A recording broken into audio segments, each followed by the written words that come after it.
All right, guys. Today I want to talk about a very common issue for most Shopify stores in a smaller size range, and to be honest, also for in a bigger size range, which is content creation and specifically ad fatigue. I think if anyone ran Facebook campaigns, TikTok campaigns, pretty much any push marketing, paid channel, or actually organic for that matter, you are very familiar with ad fatigue and also the huge operational kind of effort that's required to constantly be pumping out new creatives, approaching things from new angles, doing everything to create creatives that are engaging with your customers, right? And kind of the hard work that you put in, that always not always working, and you still hitting that plateau. And of course, there's many plateaus, I think, in any business. And obviously here I'm specifically talking about Shopify D2C stores that are in the smaller size range. I think making up to 5 million a year in revenue is, I think, where this applies most, because at some point, also your content strategy will be different if you're a much bigger brand. But if you're just starting off and you're in a tighter budget, right, how do you approach creating content that, allows you to go past that plateau? And talking about plateaus, I've in previous videos, I always use some of my stores as examples. For example, here, to be honest, I'll do I'll just select a year or something like that to show you a bit more historical data and kind of the plateaus we're struggling with. So this is, I guess, a bit more than a year. And you can see the store is very seasonal, right? But even despite the seasonality, I don't think we've ever gone a month above 300K. I think actually last May was the best month we've had with 290. We can actually just select May. So this is the best month we've had. Where's May? And we actually had this weird outlier day. Anyway, that's a separate story. But the point is that we hit this plateau, right? I think, which for this store, it's kind of magically this 300K a month mark where we've really struggled to go above and beyond it, right? And there's many reasons for it, right? And in many other videos, I talked about, again, how do you add new products to the store, right? How do you source new products? How do you diversify your marketing channels to find new pockets of customers who are excited about your niche? How do you optimize in terms of, average order value and returning customer rate, all those things. But in this video, I want to talk about also a very common plateau, as mentioned, which is ad fatigue and creating the best creatives possible for you to surpass that barrier, whatever the barrier is for you, and how you can essentially create content that is really an outlier content, right? Not just another average piece of content where you can get your average ROAS of 2, 3, 4, 5 ROAS, whatever you're getting, but create that next piece of content where you will get, you'll not make a 3 ROAS, but you'll make a 10, 20, 30 ROAS potentially, with the potential of it even going viral on organic. So that's what I want to discuss in this video. Check it out. All right, guys. So let's talk about ad fatigue and content creation and how you can really propel your store to the next level. So I have some slides as per usual. Let's jump straight in.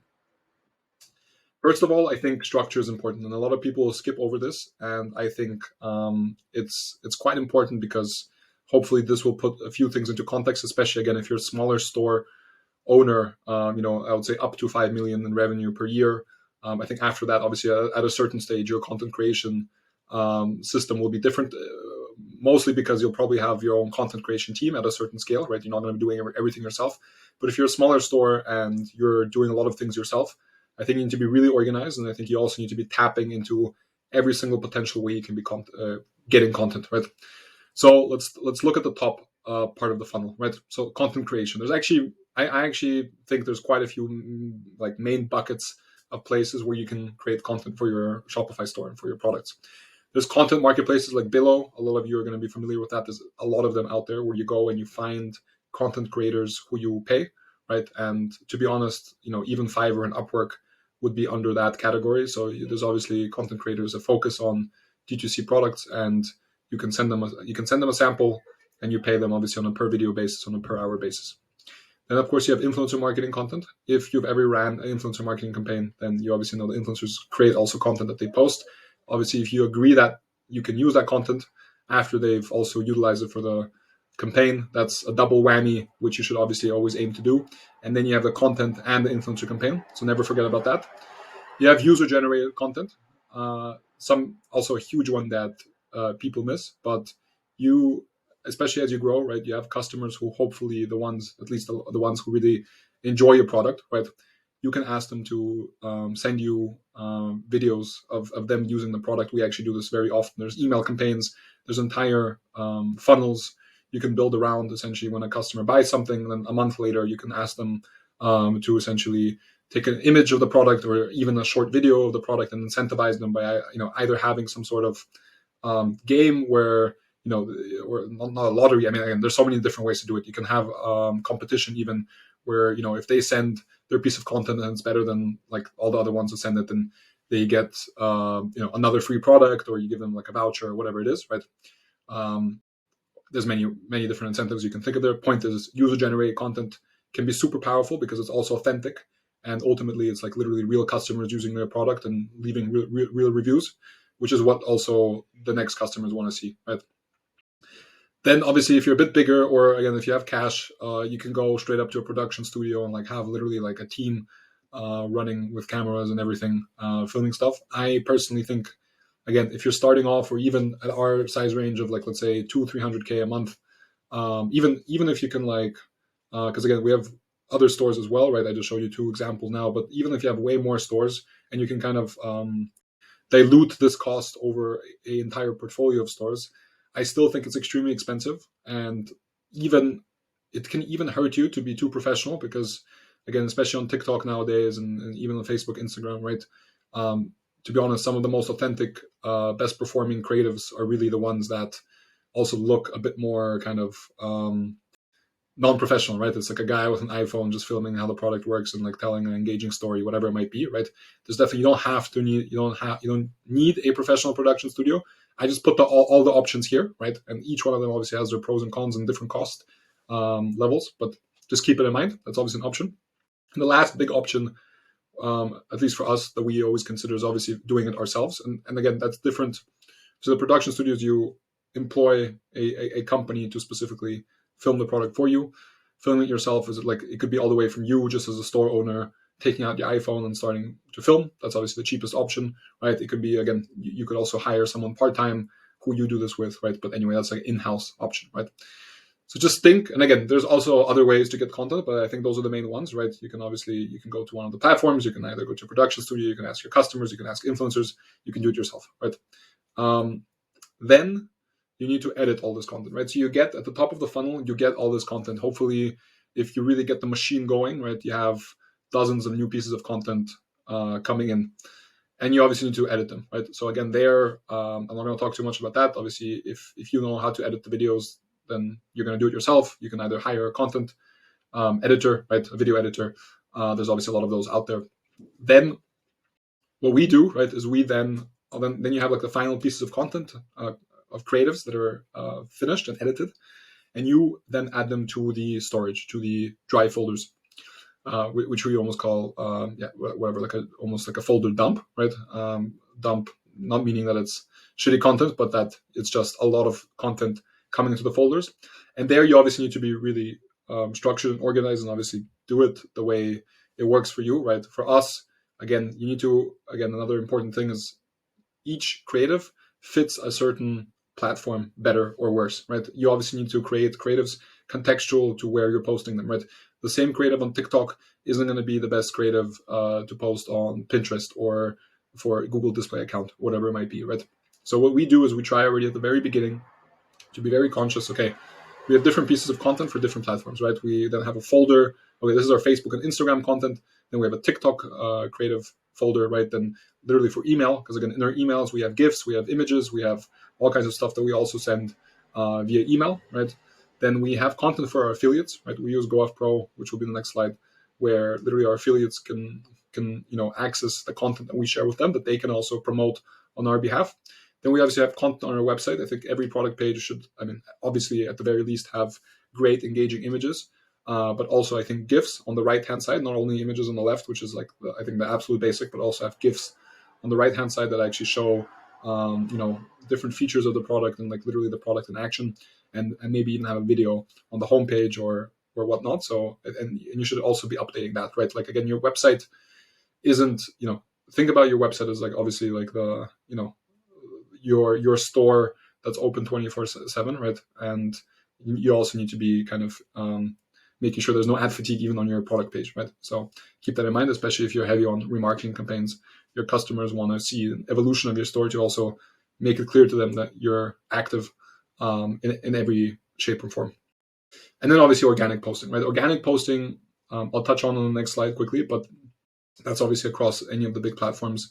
And there, again, the content is also different, right, than the paid.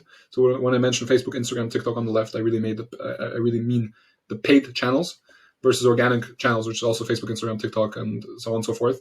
But organically, you actually have way more room to post organically because obviously with paid content, as you know, I mean, especially with Facebook and Instagram, there's so many rules now in terms of what you can and cannot run. And again, obviously, having your content being not blocked, but essentially not accepted initially for you to then go through the appealing process. Right, with organic, that's still much more relaxed. So you have a bit more room to play around there, and thus the creatives there will also be different. Okay, so then you have all those different folders with all the different creatives that are contextual, they're ready, they're edited, they're in the right folder in your drive, so on and so forth. Then what do? You need to start testing those creatives, right, across all those different channels. You need to A/B test the content, and I think that's also important, right? That you need to be constantly A/B testing everything, right? So how long is the video, the scroll stopper, the thumbnail, like the music, especially on TikTok, the pace, literally, different themes, which we're going to get into, right?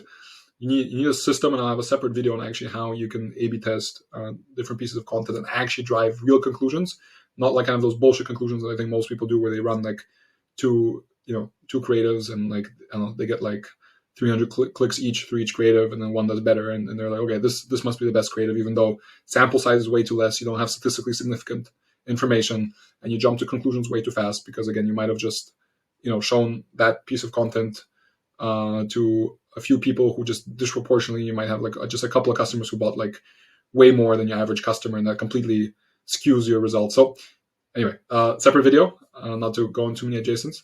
Then you obviously analyze the results and you adjust, right? And then you link it back to the top, right? And obviously, if you have a tight enough feedback loop, you can essentially improve this over and over again. So the next time you film it yourself or go to content marketplaces or have an influencer campaign where you negotiate what type of content the influencer should make, right? You'll know better already what your customers want, right? And generally just what's a better fit for your store.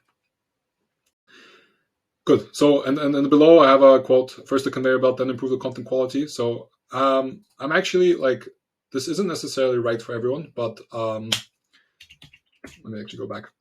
I think it's good. You need both, right? You need to be able to produce a lot of content at scale across many different platforms, right? At the same time, so this is like the big discussion of quantity versus quality, right? Which obviously applies to so many instances, but I think for content and creatives is even more important, right? And I think it's just extremely tricky, and it's obviously dependent on the store and where you are and all those things. But I think ultimately you need to do both, right? You need to have both quantity and quality. And the question is, what do you prioritize first? Because you can't do everything in the beginning straight away. And how does it change once you scale? And I'm actually like, I can argue both sides. What I initially started really when I was creating this presentation, which is also like a few months back, I was much more on the quantity first. Like I just wanted a system in place where I could post like organically, right? And this will be the next slide. I wanted to post literally on 7 or 8 platforms consistently every day for each of our stores, right? And that literally meant like dozens and dozens of posts a day. Even if those posts weren't the best ones, I wanted this conveyor belt up and running, right? I wanted to be able to post content at scale, contextualized to every single platform that we wanted to be active on, and just be active on every single platform. And then once I have that figured out, then work on the quality, right? That's not necessarily the right way for everyone. You can also just really focus on quality and post less, but obviously there needs to be some sort of consistency with posting quality content, right? Again, if you have super high quality content but you only post once a year, you're obviously not going to get far. Or again, even test paid marketing content only once a year, right? That's not enough. And again, I think this is also pretty commonplace knowledge. Testing content really should be something like a daily to a weekly type of thing, right? At the very least, you should be testing new content on a weekly basis, and ideally more so more so if you can. So I'm actually, my face is blocking some of the slide, but anyway, what I want to focus on is actually this organic posting. So we use a tool called Loomly. Again, not affiliated with them. There's a bunch of other tools. What they do is they just allow you to post across many different platforms simultaneously, right? So you have like one, let's say, you have one video or one image, whatever the piece of content is that you think would be great to post for your store, right? To promote your product or whatever, or build your brand, whatever it might be. What Loomly does is like it just allows you to post on Facebook, Instagram, Twitter, Snapchat, Pinterest, TikTok, YouTube, LinkedIn, etc. I think they have a few other integrations, all in one go, right? So you just upload there, you connect, you integrate it with all the different platforms. You write one caption, and then you need like different formats, obviously, for different platforms. So like Instagram is obviously like 4:5, and TikTok is like 9:16, or YouTube or whatever. So you have different dimensions that you obviously need to change depending on which platform you post on, right? But it allows you to kind of systematically automate also, and the other important thing that allows you to do is schedule ahead of time, right? So you can have a whole calendar where you schedule daily posts across 8 different channels, across multiple stores, months in advance, right? And you can all do that right from the beginning, and then it'll just go on by itself. Now, that's how it should work in theory. In practice, there are some issues. It's not that easy. There are some integration issues, and I'll do a separate video, I think, on Loomly because it is interesting. But the point, yeah, there's issues where like TikTok won't let you post through Loomly. You actually need to log into the account, and like actually like the final enter button you actually need to press on your phone for it to post. And there's like some issues with dimensions, and then like the captions are sometimes off. Anyway, the point is those tools are also evolving. There are those tools, so leverage them, right? And maybe you'll find a better tool out there. There's a bunch of them that where all the integrations work seamlessly, right? And obviously it should also be the integrations that you want to be on, right? Maybe you don't want to be active on every single channel, right? Although I think it's interesting to test all those different channels. Maybe you only want to be active on Instagram and TikTok, and that's it, and YouTube. But whatever your strategy is. Anyway, we then also have for email we use Klaviyo. We also use Gmail sometimes when we have a huge email list on essentially Google Sheets that we can essentially customize the code to send out customized emails to every single customer where we have very specific details about them. Then we also use Gmail. But anyway, for most stores, we just use Klaviyo. For affiliates, we use GoF Pro. And for each one of them, there's content that, again, is contextualized, right? So here I just talked about those 3 things. Obviously, paid marketing is still the most important one.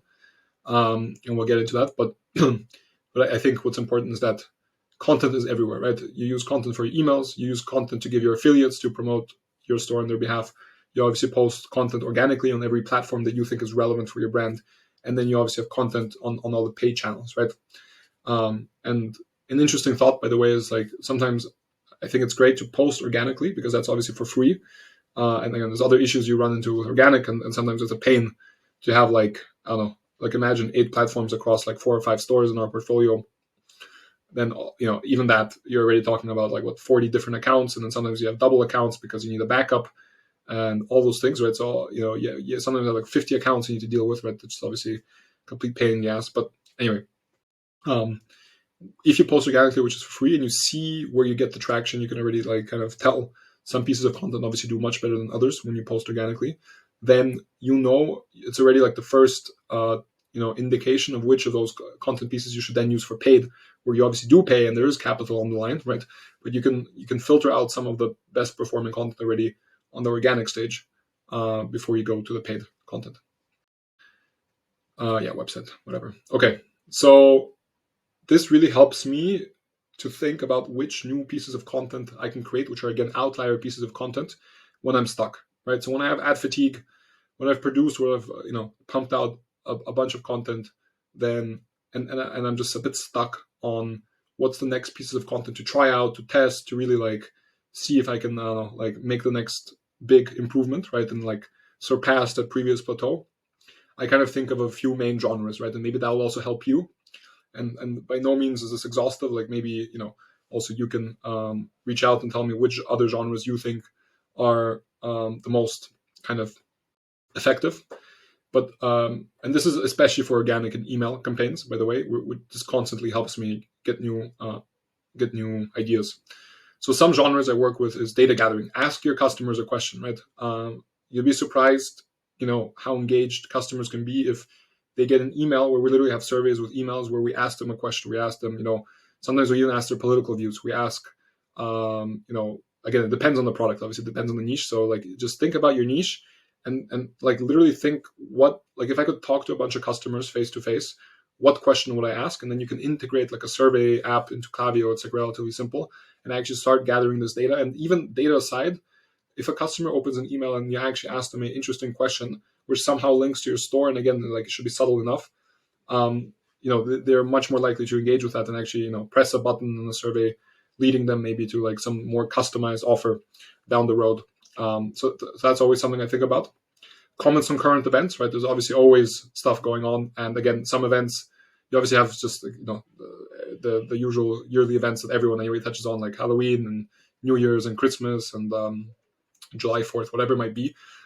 Which again, if it applies to your store, I'm sure you're touching on those already. But go beyond that. There might be really recent events that you can, something happens today, whatever it might be, and you can literally create an email campaign tomorrow about that event. It shows that you're on top of your stuff, you're sharp, your team is like literally like,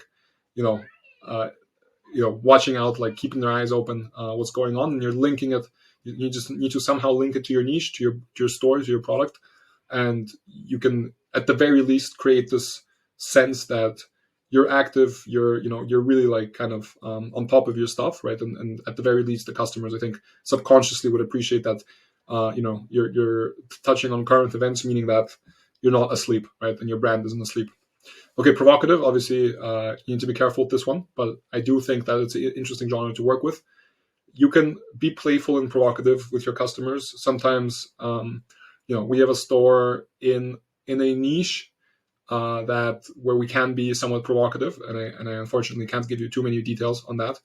But try to think of those questions where it obviously touches the customer a bit more beyond the very subjective email that they may get, like the very dry emails that all of us typically get, right? And this can again be a question. This can just be a link to an article. This can be like a very subtle comment, right? And again, it should be, obviously, you don't want to like piss anyone off.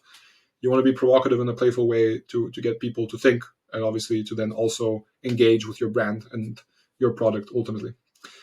Funny, I think a lot of people, obviously there's all kinds of memes, there's all kinds of jokes you can make, again, regarding, again, based on the product and the niche you're in. I would always try to think of also a funny kind of angle to things.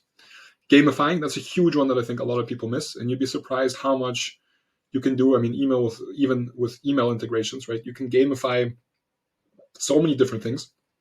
It's pretty crazy, right? You can do all kinds of polls and like small games, and again, you can create a competition for user-generated content. As I mentioned, you can create a competition for all kinds of other stuff, right? You can have a guessing game where if they guess, I don't know, the right answer, then they get the prize, and there's obviously so many different angles you can do.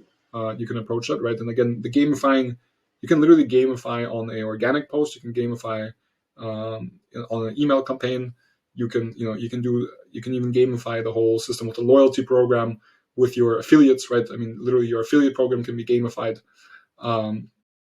People love playing games, and I really mean games not in the traditional sense, but games even with the offer that they get from your store, right? Even like a basic email can be gamified a bit, and it's just so much more engaging, right, than just getting an email like buy this, right, or discount that, or Halloween discount or whatever it might be, right?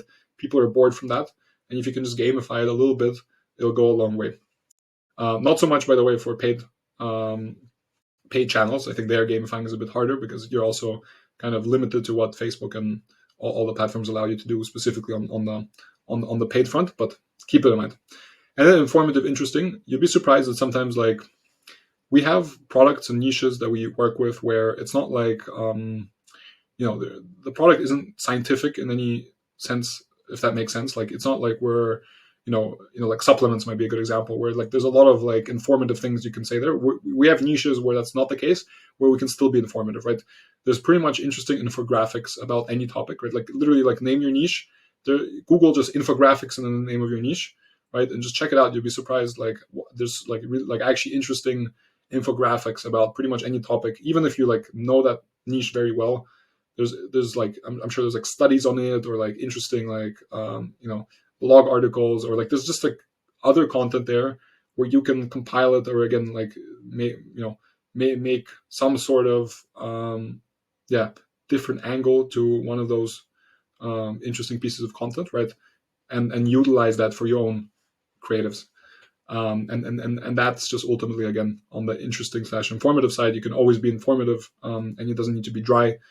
And you should obviously combine those genres with each other, right? And if you combine those genres with each other and you do that consistently, then you build engagement and true fans of the store. And I think that's ultimately what you want to do, right? With your content, with your pieces of content, is you want to build true fans of the store.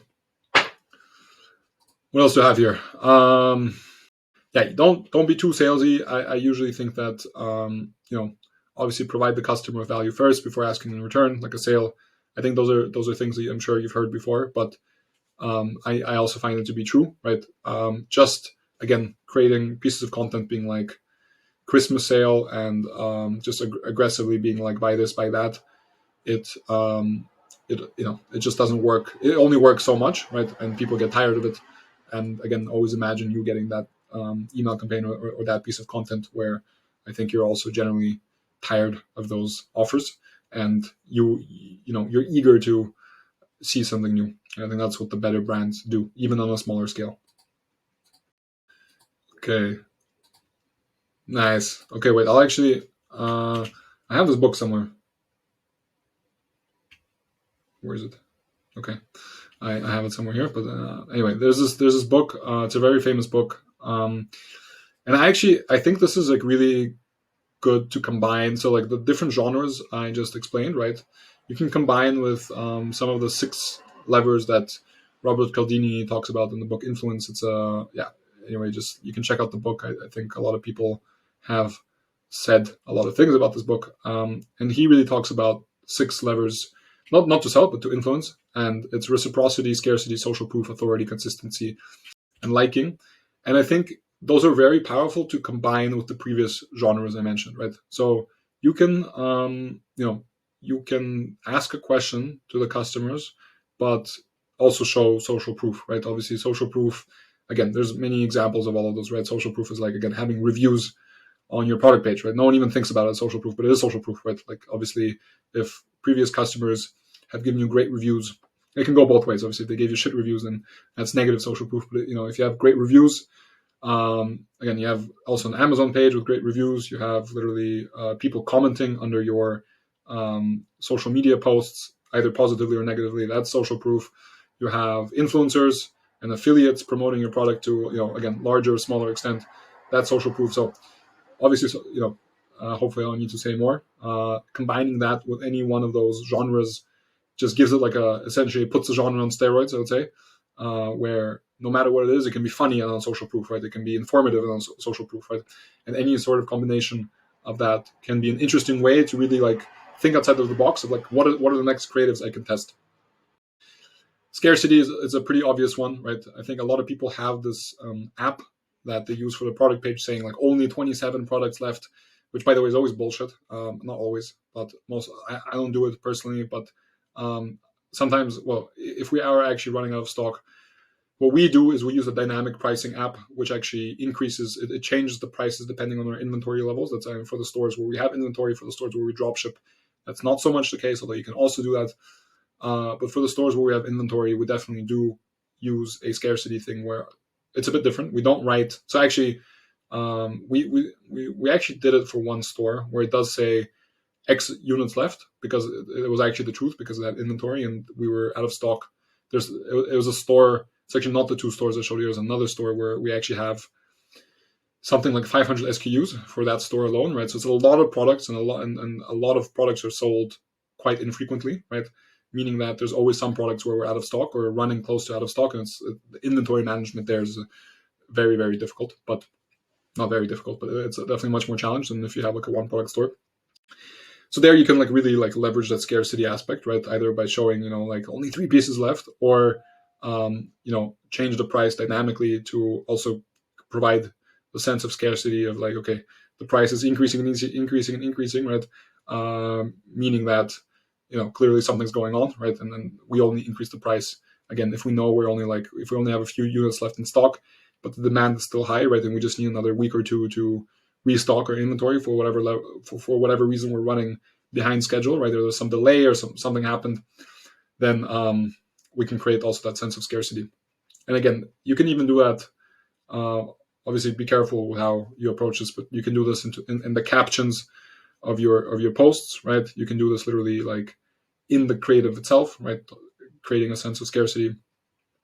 Reciprocity is what I obviously talked about previously. Add value to the customer before you ask for a sale, right? So if you provide them something informative, something interesting, right? Like an interesting infographic where like, even if like just in like a minute, they want to be distracted from work or whatever, just if in a minute, you can give them like an interesting nugget of information about some niche that they're interested in, because they're on your email list. So they went, let's say you have a website like in the coffee niche, right? Which we do actually, by the way. So one of our stores is in the coffee niche. Just give them there's so many interesting facts about coffee. Like I really like coffee, and I know I know a lot, but there's still like infographics that they blow my mind, right? About a niche that like I literally have a business in, and something I drink like 5 times a day, and I know so much about, and I even like the more even academic side of reading studies about it. And even then, there's always new stuff coming out. There's so many interesting things. You can just give them an interesting nugget of information that actually is like kind of adds a little bit of value, right? And it's a nice distraction from their work, right? Before even in that email, right, you ask them to again check out your website because you have some special offer for them, right? At the very least, do that, and I think at the very least. So beyond that, you should try to add much more value, right, before you ask for anything in return, and it will pay off. Anyway, consistency and liking, I think they all go without saying. Authority also just a bit. It's like I think a cousin of social proof, right? Like where we have what's an example?